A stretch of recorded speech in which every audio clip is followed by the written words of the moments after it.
We are tuned in to fitness and consciousness. Today's episode is called The Wounded Healer.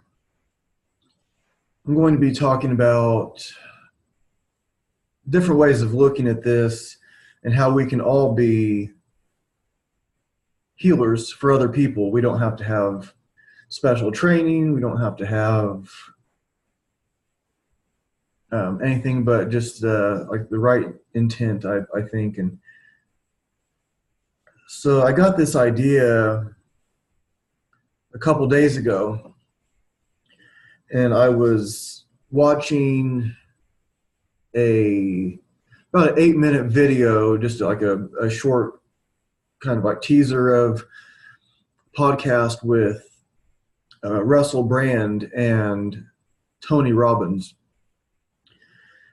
And then after 8 minutes, it goes, you click a link, and then Tony Robbins is giving out some like free videos, but it's to sell his course of being a life coach. And it might say something different than life coach, but that's basically the gist of it. And I never really thought much of the idea of being a life coach, but I've always maybe something like that. And I didn't really think a whole lot of Tony Robbins. I thought of him as like this like motivational speaker, which I don't give a whole lot of credit to, I guess.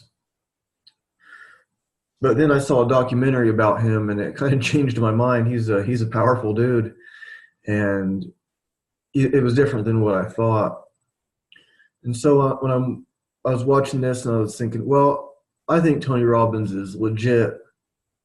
I'm going to get the free videos of where you can start to learn how to help people with these problems that they're going through, and so they can break through to their higher self or their true calling. Or that's not quite how they put it, but you get the idea.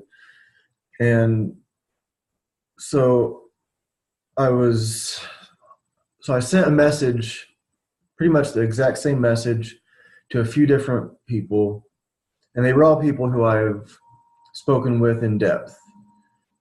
Ex-girlfriend, and well, there's a couple girls that I was seeing, that I have seen, and I was trying to get the idea. I was like, what do you think about me being a life coach? And I asked someone who I thought would have like practical answers. And I was, just wondering what people would think who I have gone into depth with on the deepest subjects that there are. And the feedback was ranged from, why did you want to do that? And then to, something more practical, like, can you make money off of that? Is it hard to market that? And, it was pretty much the response I was looking for. So I decided not to actually do this course, but I'll keep like studying his stuff, because the course looked like it was gonna be like in the reviews, which were some of them were like ads for something else, but it was like it was like NLP and motivational speaking. It's like, yeah, I don't want to. But anyways, this ex of mine who said something like, said something about we need to heal ourselves first, and then we can heal other people. And I responded, like with the concept of the wounded healer. And I happened to be in my room, and I saw this book that I've had for a long time called Being a Wounded Healer. I haven't read it, but I started kind of like flipping through it, and I knew that this was going to be the next podcast. So that's kind of where the idea came from, is me kind of diving in to this idea.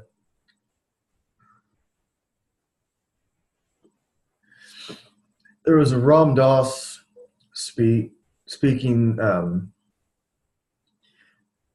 and he says at the beginning, like, this talk is like a way for him to work on himself.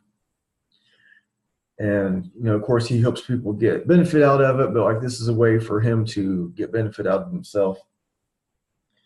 And just when I was making my notes, I was thinking of, talking is a way that lets us use our ears for the best good.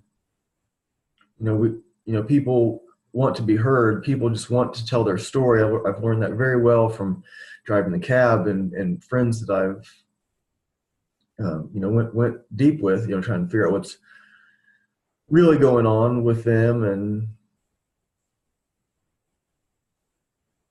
so as I was doing my preparation for the podcast, I was reading through some of the usual books that I read through: Grateful Dead lyrics, Khalil Gibran, Rumi, some song lyrics. And I was just thinking how everyone can be this wounded healer. Everybody's wounded to some sort. And I don't go around saying I'm a healer or anything like that. But I have had some interesting things happen. One of them was this friend of mine in high school was having a bad mushroom trip. And I wasn't there, but my friends came over and they asked me if I would go to help him out. And this was the days before like cell phones and stuff being so common. So I went there, and he was laying in the bed, and I'm pretty sure like other friends left us alone, and he was just laying there. And so I started talking to him, and I was like, which would you prefer, the beach or the forest? And he said it was the forest. So I was like walking down. So I did like this guided meditation. Whether it was the beach or the forest, you'll get the idea. Like, I don't remember exactly what he said, but you'll get the idea of why it doesn't quite matter. I wanted to like find out what he wanted. As a way to like feel better without him even know where I was going to be going with this.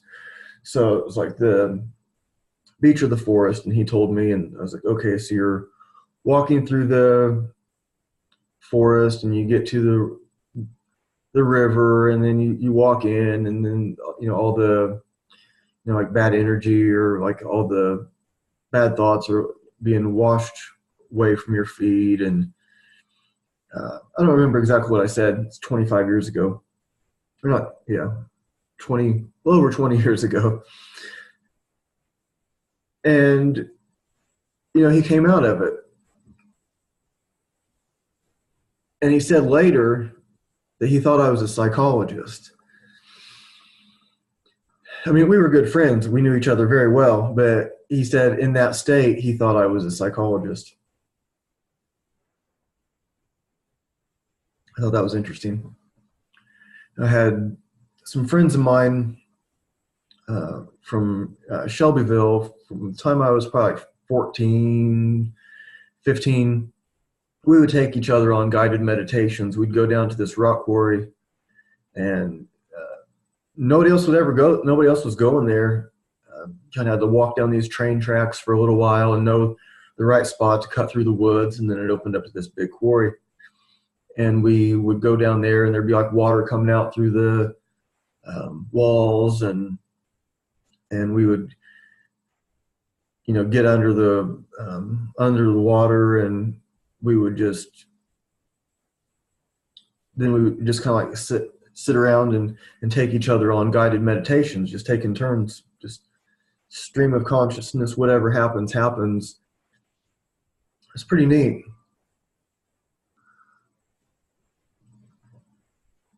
So perhaps that was part of what, gave me the, skills to help my buddy back from this bad trip. when I was starting to take Qigong, I've told the story on the podcast before, but quickly,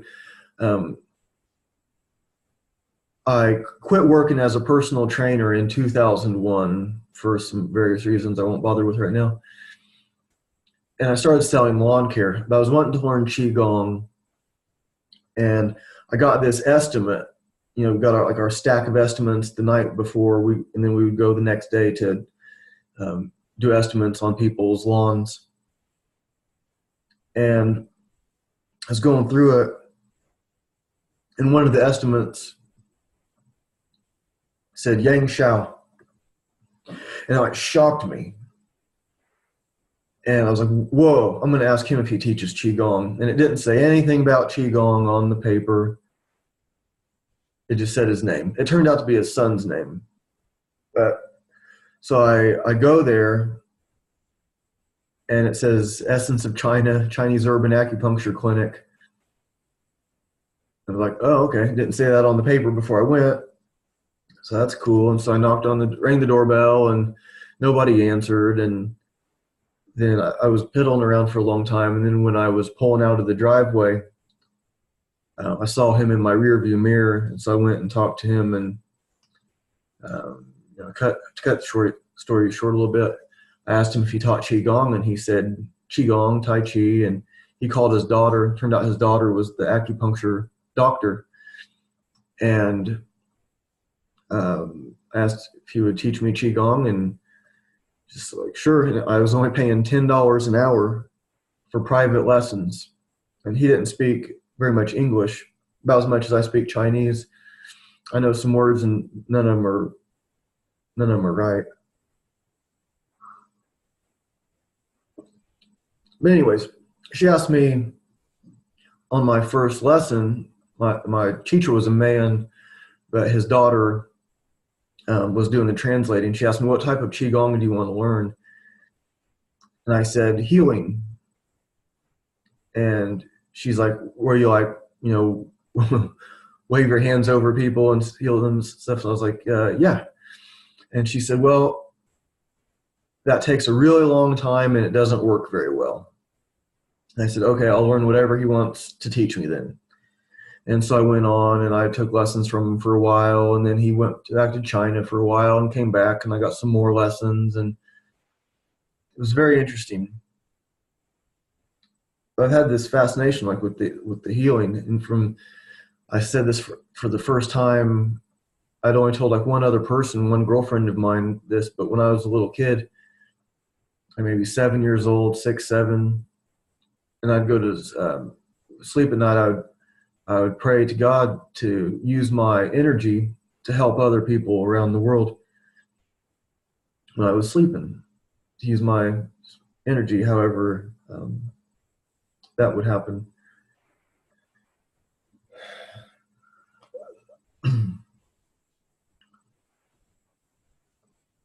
When I was driving a cab, and when I tell like some of these stories, I'm not trying to like make myself seem different. I'm trying to make it seem like anybody can do this kind of stuff.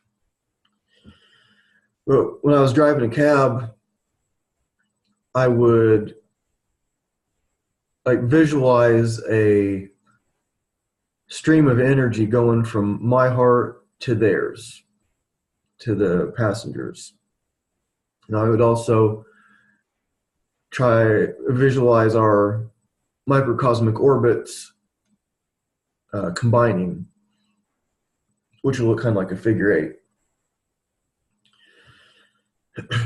And microcosmic orbit, that's like when your energy goes up your spine and down the front, and I won't go into big only explanation of that, but so the heart thing I would do, and I would just try to connect at the heart with people. And there was this older black man. He was probably 70 some years old. And I picked him up in like the South Broad Ripple area of Indianapolis. And he'd been drinking a lot. I think it was his girlfriend's house. And she was like helping him out to the car, and he's like slumped over, and she tells me where he's going and everything, and so I start to do the heart thing, and he props up straight. He goes, "Wow, I feel a lot better all of a sudden." Yeah, so that happened. There was a lot of little things like that, or big things like that, whatever they are. And I don't think it's like just from these decades of training. That probably doesn't hurt. Training is training. Practice is practice,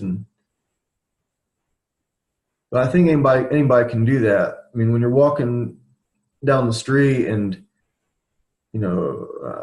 good-looking woman smiles at you, it does something. It changes your chemistry, and you can, it's good. And it's just somebody that you don't even know walking by you for just that moment, and a smile can change your life,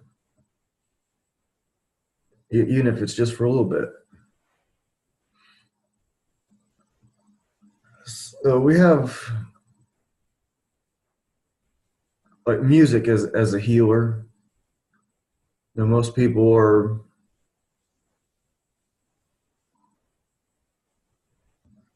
drawn to music, and there's the old, well, I don't know how old it is, but John Lee Hooker song. It's called "The Healer," and he played it with Carlos Santana. I'm not sure if he did it before that or not, but I mean, it just repeats over and over again. Blues is a healer. It healed me. It can heal you. It's a healer. It's a healer. But it's like the blues, and I remember this supervisor I had one time.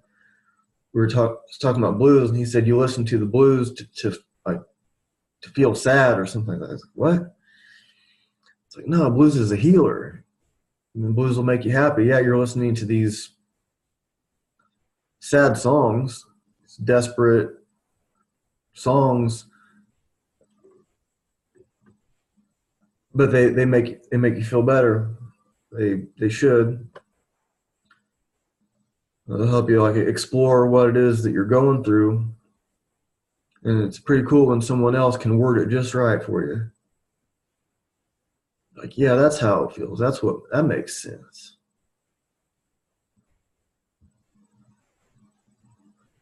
My dad, he died in 2005, and he recorded a lot of music when he found out when he was dying.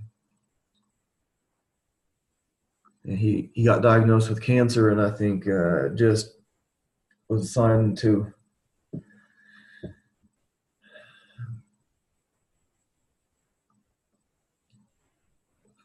just record songs. And he played a lot of Elvis songs and a lot of his own songs.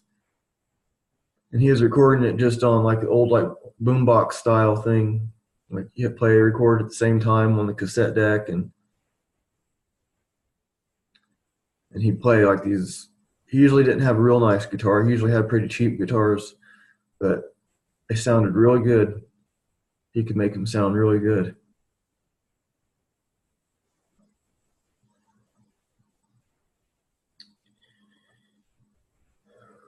There's kind of like this overlapping thing that so I was like sorting out what I'm going to be, how I'm going to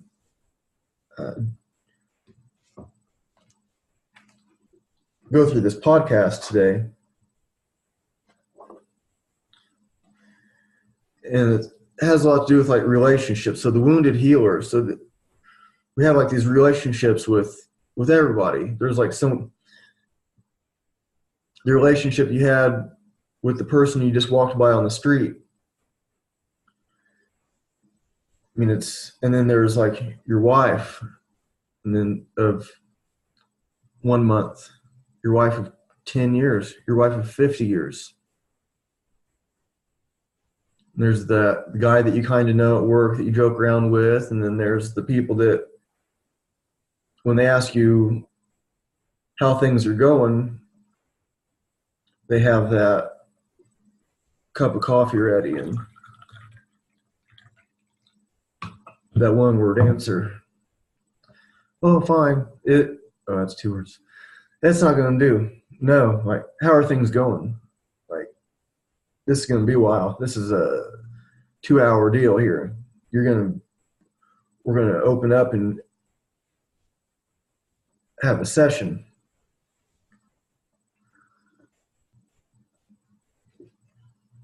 So I hope you all have somebody like that and be like that with somebody. Some people are better at the talking than the listening. Some people are better at listening than the talking, but give that space. Like there's that term, like holding space. And I thought about that a lot and how it makes sense in different ways. But just to give somebody like room, like, yeah, how are things going? I have all night to hear all about it. I have all day.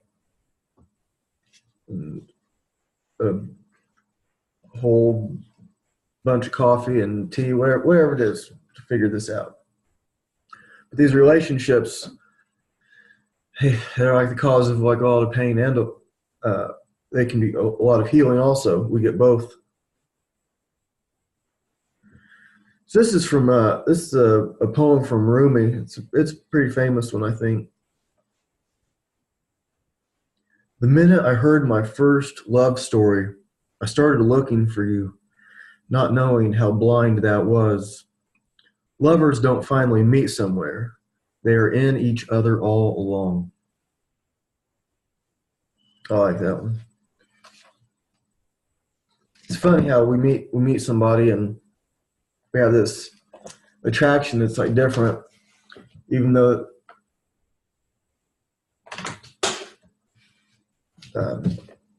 it's just interesting how it works. I'm going to read one from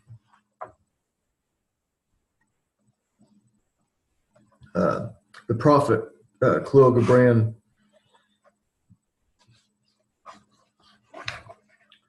And then a scholar said, "Speak of talking."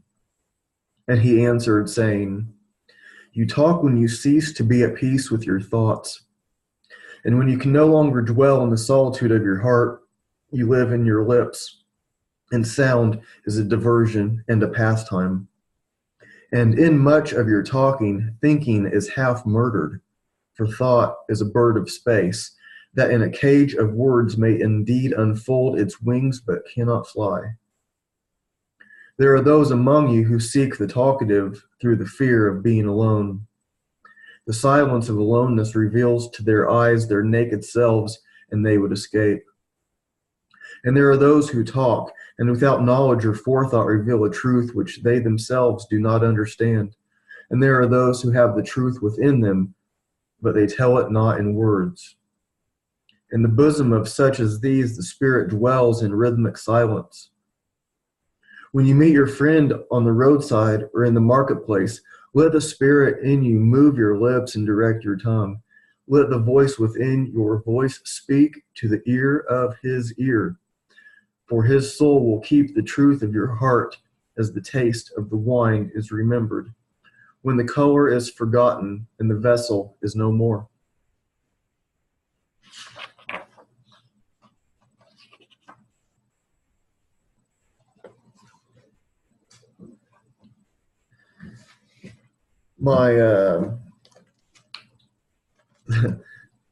The Indianapolis Library changed its policies apparently, and have, well, up until today, I had 50 books out, and there's some DVDs, Rifleman DVDs.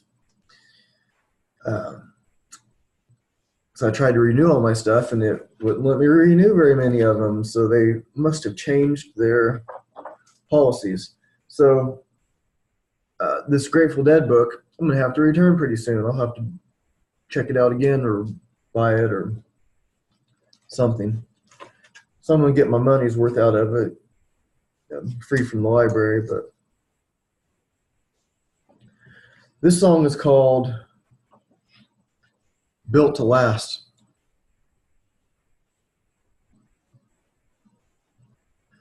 Uh,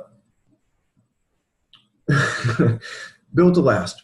There are times that you can beckon. There are times when you must call. You can take a lot of reckoning, but you can't take it all. There are times when I can help you out, and times that you must fall. There are times when you must live in doubt, and I can't help it all. 3 blue stars rise on the hill. Say no more now, just be still. All these trials soon be past. Look for something built to last. Wind held by the collar, yes, a cloud held by the breeze. You can walk on coals of fire, but sometimes you must freeze. There are times when you offend me, and I do the same to you. If we can't or won't forget it, I guess we could be through. 1 blue star sets on the hill. Call it back, you never will. 1 more star sinks in the past. Show me something built to last. Built to last till time itself falls tumbling from the wall. Built to last till sunshine fails and darkness moves on all. Built to last while years roll past like cloudscapes in the sky. Show me something built to last or something built to try. There are times when you get hit upon. Try hard, but you cannot give. Other times you'll gladly part with what you need to live. Don't waste the breath to save your face. When you have done your best, and even more is asked of you, let fate decide the rest. All the stars are gone but one. Morning breaks, here comes the sun. Cross the sky, now sinking fast.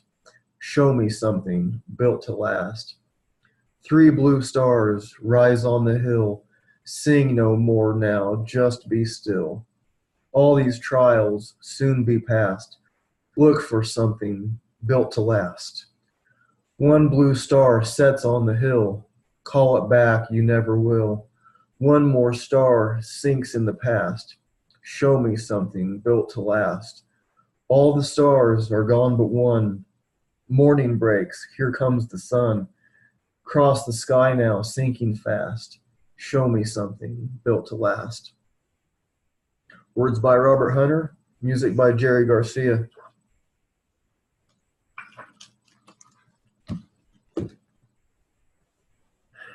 Robert Hunter has to be one of my favorite writers.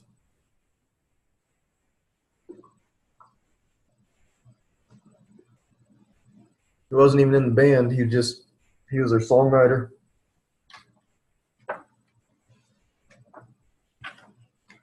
Nowhere near as many people go to watch him play the songs that he wrote. So as the wounded healer, there's the shamanic thing, the wounded healer. There's a story of there was a shaman with a bad leg, and he would journey long ways to go heal somebody, and somebody would ask him, well, why don't you just heal your leg? And say he didn't have time. Something like that. And there was this Chiron was like I don't know if it was the first wounded healer, but it goes back to Greek mythology.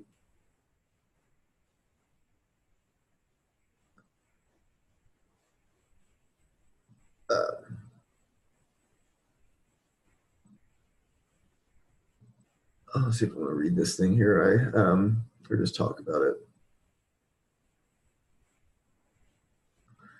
So this is from PDF of, The Wounded Healer, a Jungian Perspective by Catherine C. Laracy.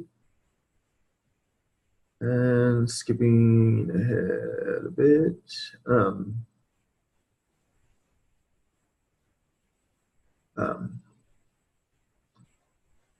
So the shift, this is from her article, the shift in the perspective of the healer is at the core of Jung's writing. In his chapter entitled Fundamental Questions of Psychotherapy, he explains, Freud himself accepted my suggestion that every doctor should submit to a training analysis before interesting himself in the unconscious of his patients for therapeutic purposes. We could say, without too much exaggeration, that a good half of every treatment that probes at all deeply consists in the doctor's examining himself, for only what he can put right in front of himself can he hope to put right in front of the patient.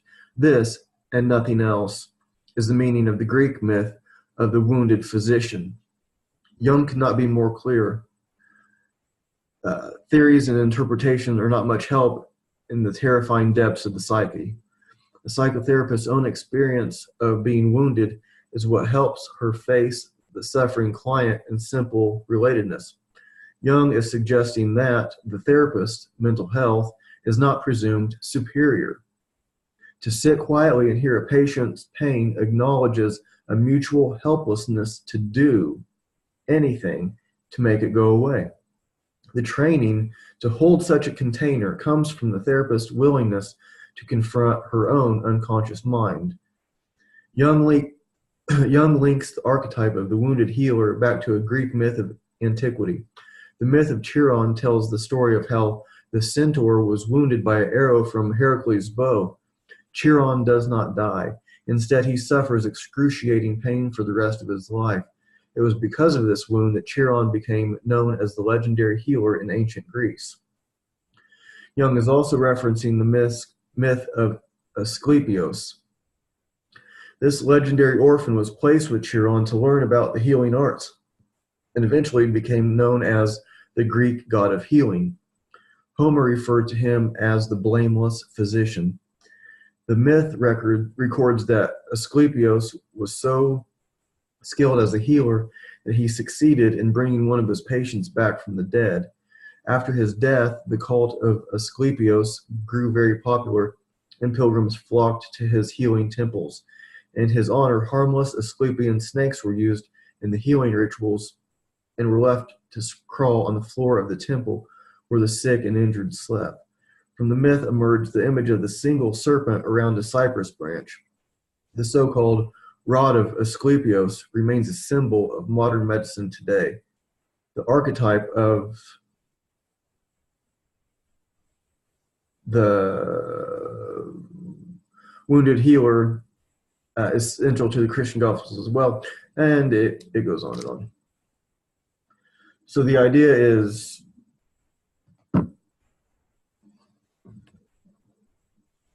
we all have some sort of suffering, and it's through that we can know what it's like for someone else. And it gives us, it heals us back also. So if you're hearing someone out, if you're using your ears for the best things they can be used for is to like listen to somebody, what's that going to do for you? You know, if you're really there and you're really practicing, it should make you better at that. Because a lot of people aren't really looking for advice.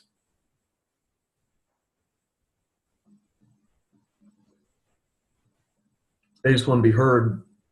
And that's a tough one because we want to offer solutions. When Jordan Peterson, he says that as a clinical psychologist, one of the most important things that he can do is just listen. And then the patient will get to their conclusion themselves, and then it's their win. So if he just gave them the answer, then it's his win. But he's there to listen and then, you know, of course, help along the way. But it's better when the patient finds their own solution.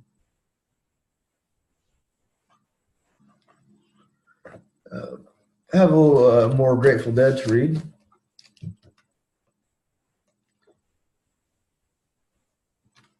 So part of it reminded me of this Grateful Dead song.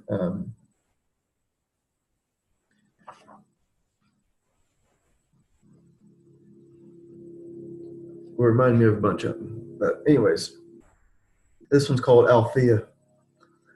I told Althea I was feeling lost, lacking in some direction.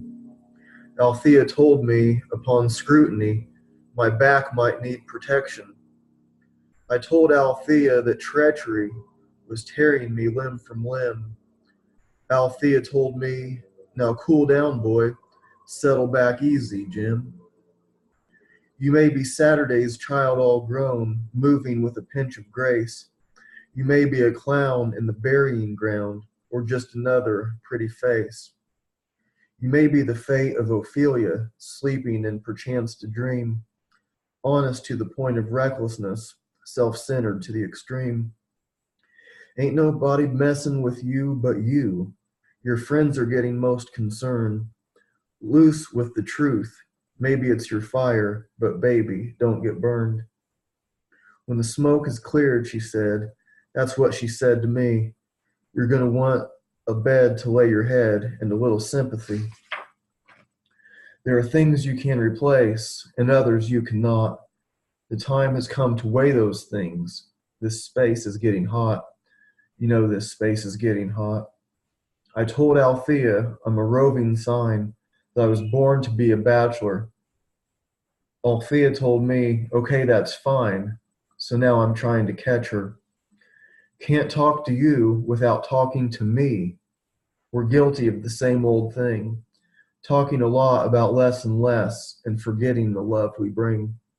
So the part that I was thinking of, can't talk to you without talking to me.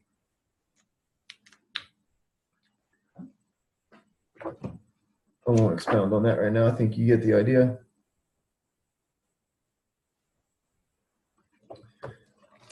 And sometimes we have these relationships, and sometimes they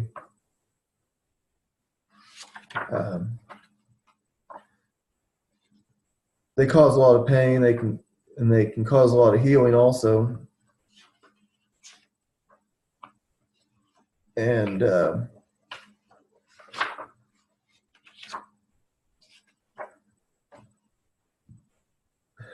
this song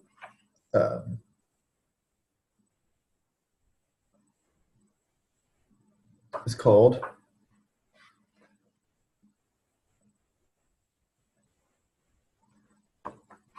I just had it. Sorry. Looks like rain.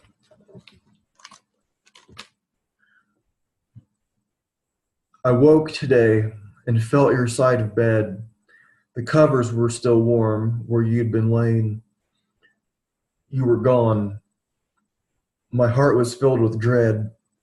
You might not be sleeping here again. It's all right, because I love you, and that's not going to change. Run me round, make me hurt again and again. But I'll still sing you love songs written in the letters of your name, and brave the storm to come, for it surely looks like rain. Did you ever waken to the sound of street cats making love, and guess from their cries you were listening to a fight? Well, hate's just the last thing they're thinking of. They're only trying to make it through the night.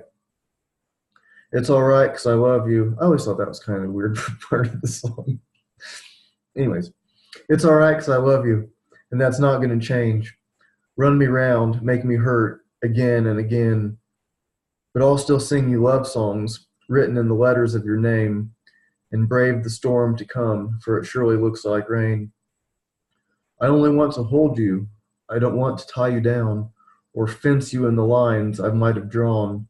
It's just that I've gotten used to having you around. My landscape would be empty if you were gone. Rain, rain, go away. I do get the cat reference, but it's so a lot of times, we're getting these songs. They go on and on. I mean, Rumi lived 800 years ago or something like that, 700 and some years ago. This song is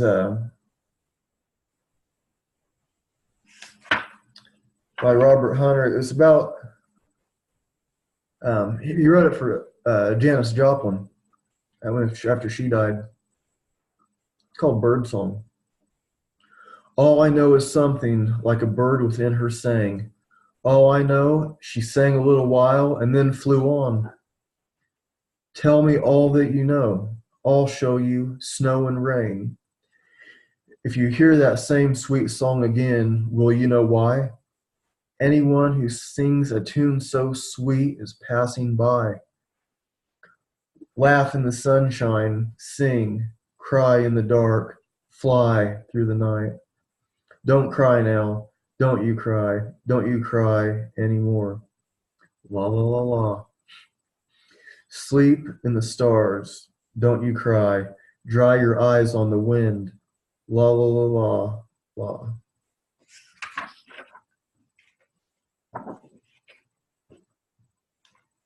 There's one more of those ones to read out of here.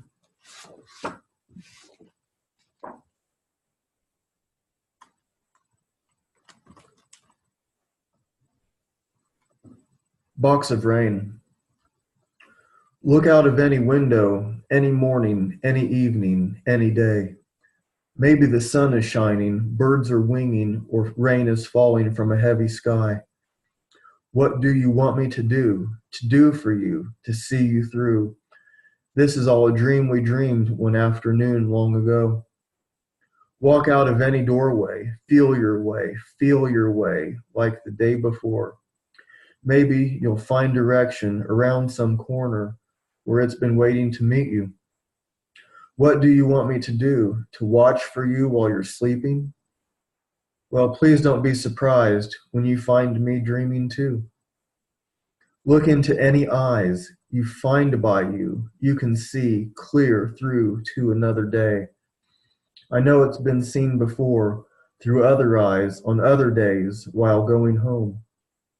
What do you want me to do for you, to see you through?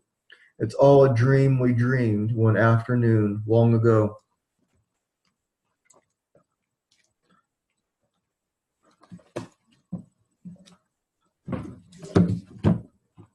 So why am I reading just all these songs here? Well, because I want to, basically. And I think that they can help. Yeah, that's about it. I want to, and I think they can help. Sometimes we have these songs that, like couples will have their song, or like friends will have, a song that, sums them up, like what they do. They like to jam to, and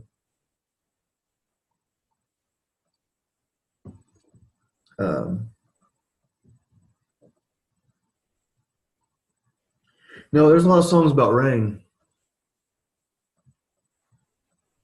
I guess that rain can mean different things. It's like maybe it's kind of a bummer at the time, but it's washing away something.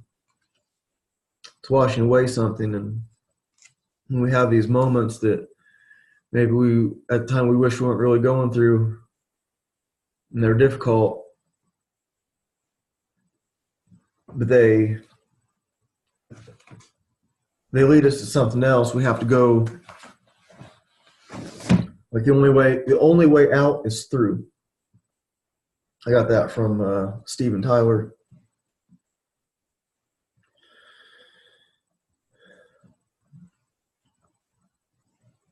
My dad got me into the blues. He was a big blues fan, and one of our favorites, John Lee Hooker. I have cassette tapes that were my dad's, John Lee Hooker.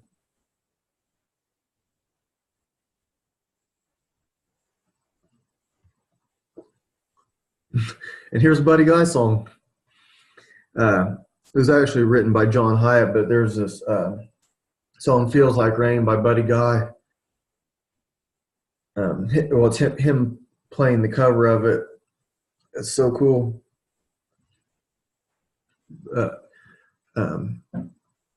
sometimes when this girlfriend of mine, um, it kind of made sense to us when we were like kind of going through some kind of a rough patch, and uh, like what causes these rough patches? If you like somebody and or love someone, and you're like, what causes those rough patches? And there was I don't know if I saved it on my phone. I meant to, or I read it somewhere. I read it. Here it is. Let's read out this book. Yeah, here it is. So this is from the book "Being a Wounded Healer: How to Heal Ourselves While We Are Healing Others." This was given to me a couple years ago or so, and it says in here. It says, in Lewis Carroll's Through the Looking Glass, just before she meets Tweedledum and Tweedledee, Alice enters the Wood of No Names, where she meets a fawn. Neither Alice nor the fawn are able to remember their names. In this condition of not knowing each other's names, they wander through the woods together, the fawn snuggling up to Alice, Alice's arms lovingly draped around the fawn's neck. Then the two of them come to the edge of the wood, where the fawn suddenly recalls its name and with horror looks at Alice. I'm a fawn, it cries out, and dear me, you're a human child. Completely terrified, it runs away.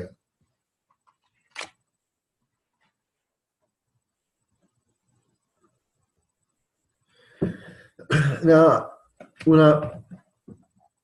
there's these things in relationships that I call ghosts, and that's what that passage there reminded me of. Sometimes when we're in a relationship, we'll like do something, like we'll do like one thing, and maybe it's not even so bad, but it reminds the other person, maybe on an unconscious level, of what their ex did that was really bad, that caused a trauma. And so those ghosts will haunt that current relationship. So maybe you say something, or you have and you don't mean anything by it, but that's what the last guy said, or that's what the last girlfriend said, or whatever. And so then that person is responding not to you, but that trauma, and that person that caused that trauma, and they'll take that out on you, and you can learn to recognize it. I think, I don't know how perfect it is, how perfect you can make it. But I would say, it's like always, be easy on each other, and as long as people are, honest and faithful and committed, then give them the benefit of the doubt, and keep trying. But it's like the fawn, like, whoa, I'm a fawn, and you're a human, and then it runs away when everything was fine. So that fawn was reminded of something, maybe nothing that I haven't read the story, but maybe it was something that never even happened to her. Maybe it was something that happened to her mom, and there's something maybe in the DNA that's traumas get passed on. But the human child was no threat, but she was treated like a threat, or treated as a threat. Yeah, that's a better way to put it.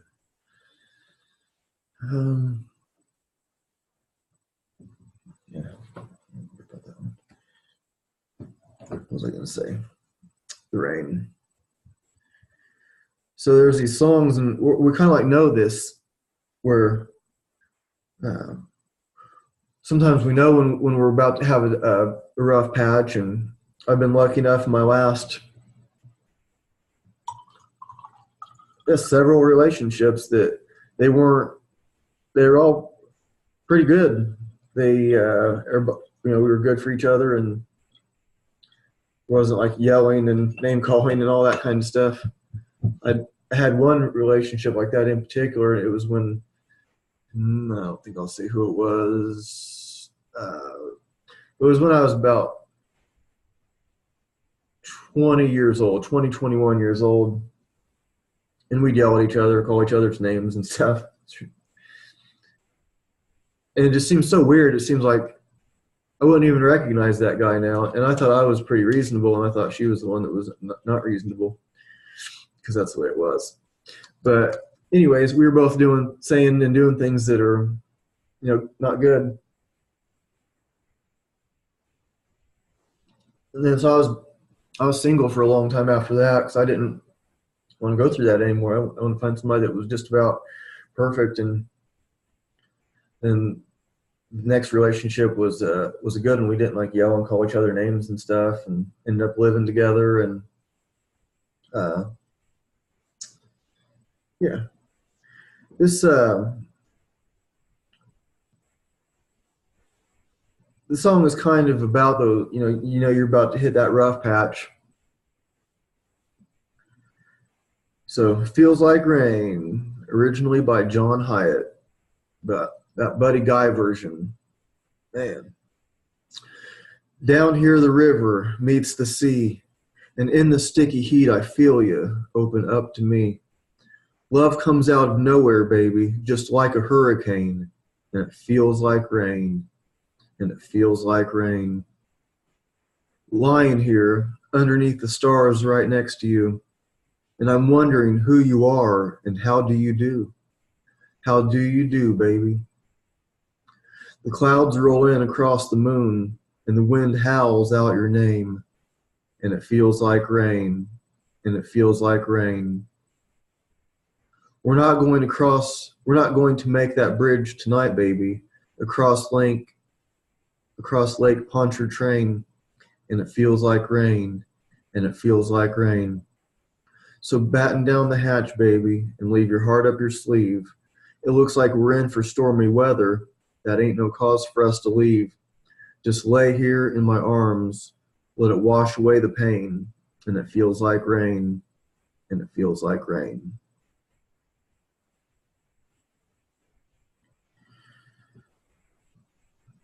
I'm going to start to wrap it up, and I hope people enjoy when I read these lyrics and stuff. I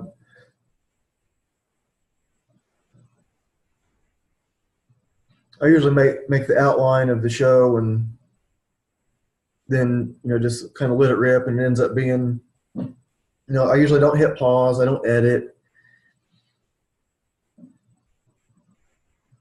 and that maybe that's not so good sometimes, but people get to hear like what it's really like. And sometimes there's, a lot of podcasts, they're editing out the ums and uhs, and if there's a pause for a few seconds.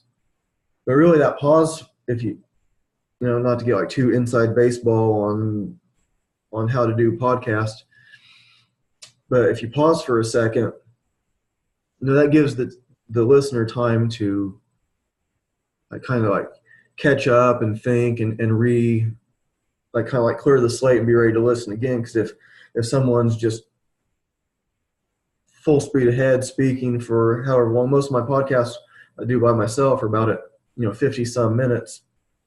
It's funny how I don't time them, but they all end up within just a few minutes of each other. That's interesting, kind of.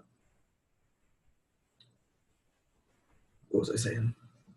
So I hope people like these lyrics, and maybe it opens up a new band that you might like. I read from it's the same one a lot, but I'm going to switch it up some. So maybe this is a hint, like I was saying earlier, the library for whatever reason, didn't let me renew a bunch of my books. So I'm going to be getting some new ones and find some new authors. And I have somebody coming on the podcast, I think this weekend. And I see she quotes a lot from people that I've never heard of. So I'm excited to learn about some new people, some new philosophers or whoever it is that she's quoting.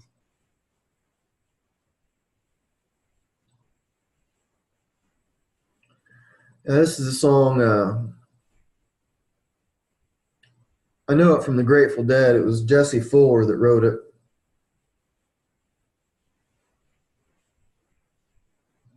It's called The Monkey and the Engineer.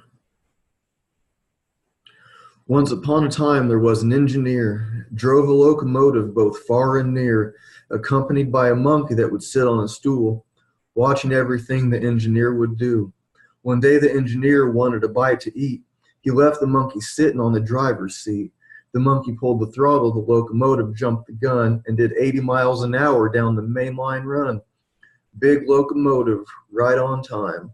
Big locomotive coming down the line. Big locomotive number 99 left the engineer with a worried mind. The engineer called the dispatcher on the phone to tell him all about his locomotive was gone. Dispatcher got on the wire, switch operator to the right, because the monkey's got the main line sewed up tight. The switch operator got the message on time, said there's a northbound living on the same main line. Open up the switch, I'm going to let him through the hole, because the monkey's got the locomotive under control. Big locomotive, right on time. Big locomotive coming down the line. Big locomotive number 99 left the engineer with a worried mind.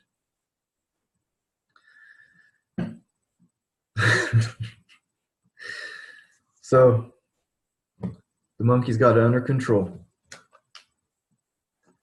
Thanks for tuning in. Happy New Year.